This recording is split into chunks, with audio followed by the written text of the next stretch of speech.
messieurs les enseignants de l'IST,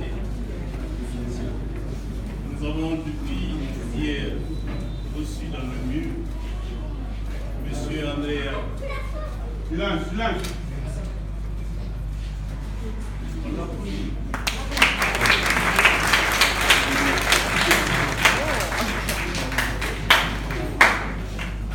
Monsieur Andrea est un Congolais, mais qui réside au Canada. Au Canada, il a monté une série d'affaires. Parmi lesquelles affaires, il y a quelque chose qui vous concerne. Il nous a été envoyé depuis le Canada par le fondateur qui a exigé un meeting comme ça sur terre, qui vient s'exprimer et vous dire ce qu'il peut faire, ce qu'il a fait pour eux. Donc c'est la raison pour laquelle on vous a tous invités pour venir l'écouter.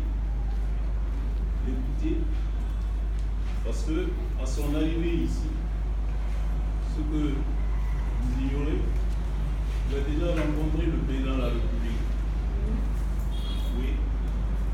Il vient d'un entretien avec le secrétaire général à la présidence sur recommandation du président de la République. Donc, je n'exagère rien pour ce que je suis en train de dire le concernant. Si vous savez vous y prendre, vous aurez auprès de lui le repère qu'il faut, un bon repère pour votre avenir. Donc, je vais lui passer la parole. Lui-même, il va vous dire ce dont il est capable et ce qu'il sait faire pour qu'il puisse nous aider tous, pour ceux qui sont là. Je vous remercie.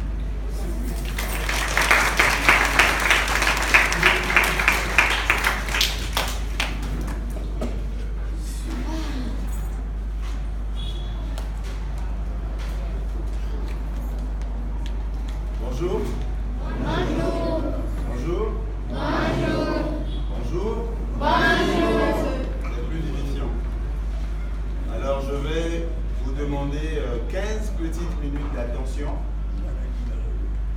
C'est pas beaucoup 15 minutes. Je sais que parmi nous, il y en a qui ont des petits problèmes à la maison, avec des amis, avec des parents. On va un peu oublier ça pour 15 minutes. On va créer 15 minutes de bonheur. Qui veut créer 15 minutes de bonheur? Il lève la main. On a le droit d'être heureux au moins, non? Pour 15 minutes, non? Hein? Oublier les problèmes, les soucis et tout ça. C'est naturel, les soucis. Celui qui n'a pas de soucis ne peut pas être heureux. Qui dit avec moi? Ce sont les soucis qui donnent un sens à la vie. Qui dit avec moi? Parce que quand tu réussis à transcender les soucis, tu es heureux. C'est pas vrai? Par la suite. Parce qu'il y a un défi que tu as relevé. C'est bien ça, non?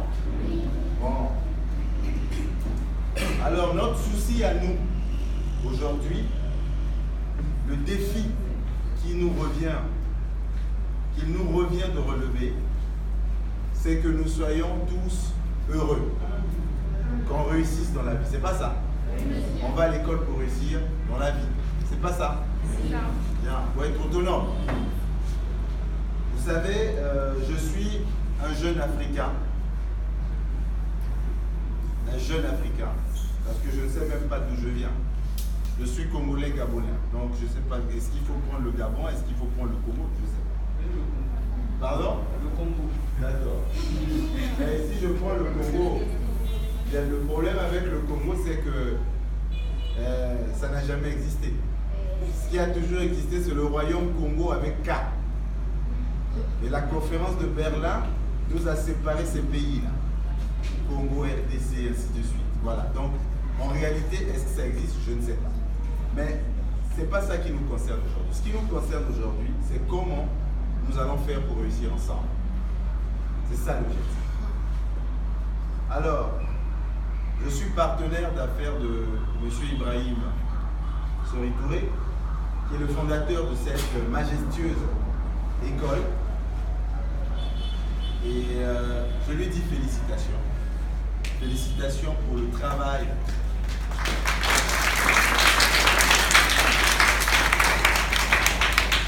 Félicitations pour le travail qu'il fait sur chaque univers ici présent. Parce que chaque personne ici, c'est un univers générationnel.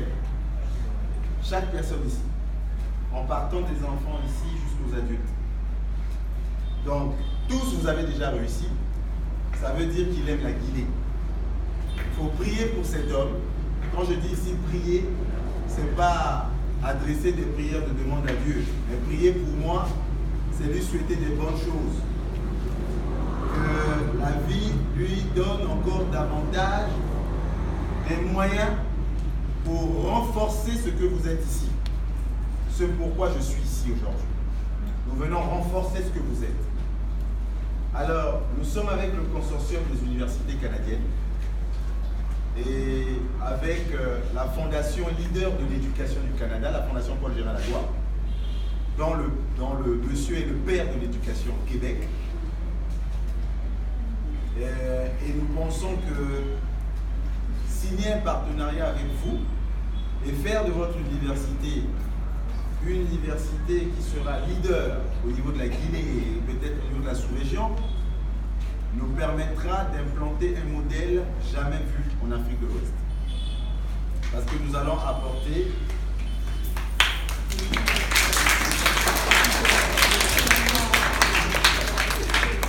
vous savez, j'ai fait 40 missions d'évaluation de besoins sur le terrain avec plusieurs pays d'Afrique et le Canada.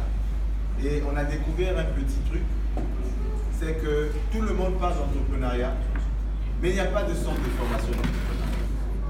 Il n'y en a pas. Alors, à travers votre école, on va implanter le premier centre, le centre de formation d'entrepreneuriat privé.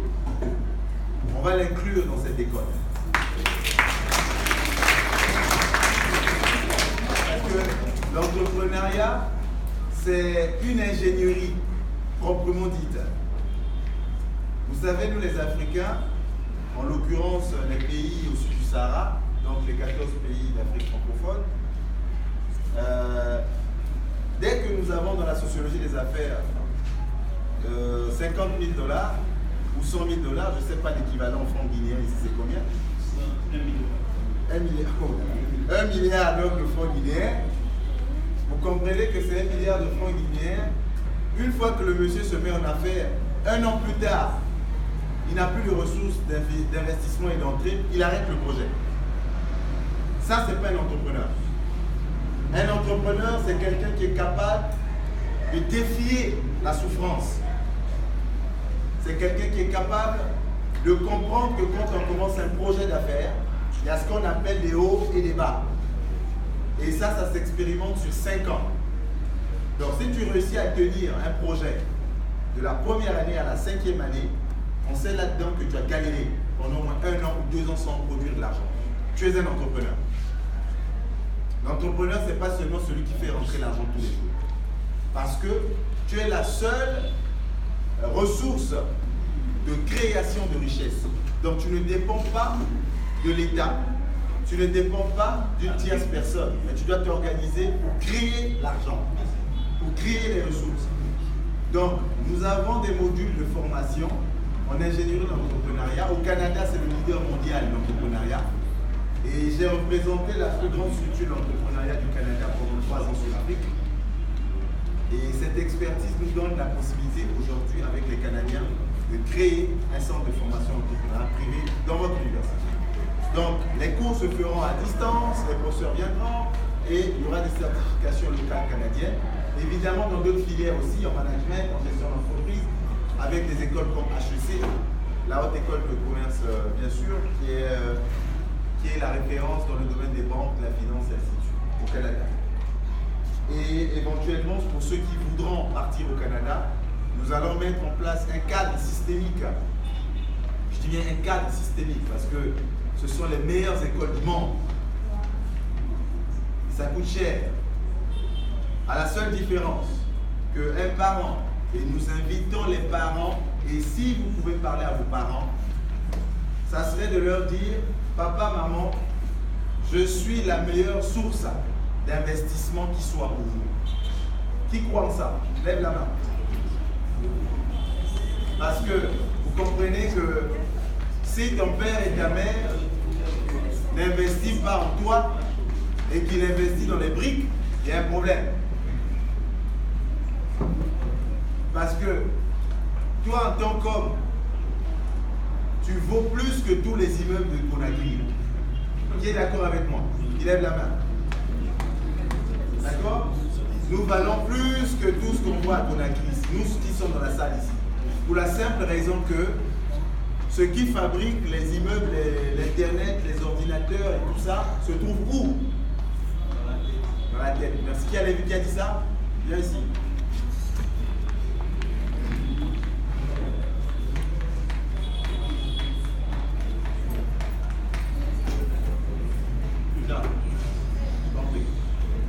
Alors,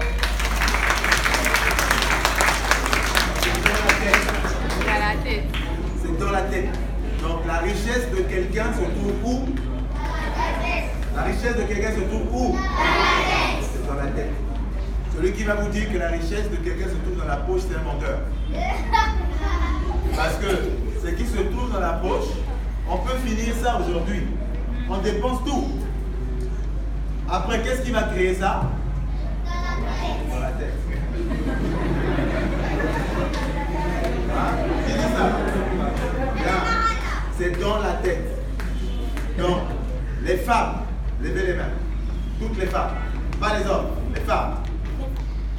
Je veux voir les mains hautement comme ça. N'ayez pas peur. Vous avez peur des femmes?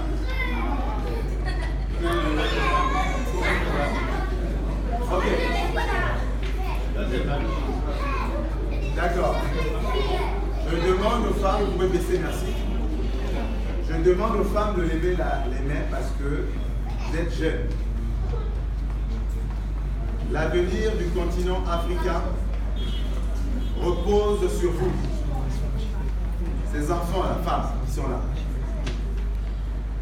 L'avenir du continent africain. C'est-à-dire que si vous, les femmes, vous échouez, toute l'Afrique a échoué. Qui lève la main avec moi? Vous savez pourquoi? Qui veut savoir pourquoi? Parce que, jeune homme, comment tu t'appelles? Comment? Clé. Clé. Très bien. Clé. Tu sais pourquoi? Tu es né d'une femme, n'est-ce pas? L'humanité se crée avec la femme.